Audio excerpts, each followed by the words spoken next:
President Trump's threat to punish Russia if it does not agree to a ceasefire in the next 50 days centers around the concept of secondary sanctions. If Russia fails to meet the demands and Trump follows through, it could have major implications, not just for the war in Ukraine, but also for the global economy and energy prices here in the U.S. Here's why.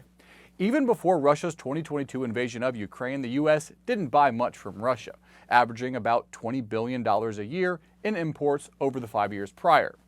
Since the war started, the U.S. has imposed heavy sanctions on Russia, driving imports down to just $2.1 billion during the first 5 months of this year. Because the economic ties are so limited, the U.S. lacks an ability to use additional direct sanctions to inflict debilitating pain. While the U.S. has worked with its European allies to limit Russian energy sales into the bloc, causing some damage to the Russian economy, it remains one of the world's top energy producers and uses the proceeds to fund its war against Ukraine. Secondary sanctions could be effective because they target the countries that enrich Russia. India, China, Turkey, those are the three biggest importers of Russian energy, which is crucial to fuel their economies. The 100% tariff being threatened by Trump for countries that buy oil from Russia could be damaging, both to Russia and the countries that buy their oil. But that's only if Trump follows through. Taco Trump is the term his detractors often use as they roll their eyes at these type of threats. It stands for Trump always chickens out.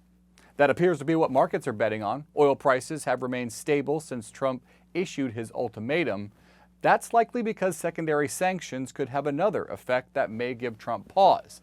They could increase global energy prices and drive up inflation, the exact opposite of what Trump promised on the campaign trail. So now the world will watch and wait. Will the threats of harm to Russia's energy cash flow force Vladimir Putin to the negotiating table? Or will Putin call Trump's bluff, sure that Trump won't risk allowing a foreign conflict to force Americans to pay more at the gas pump?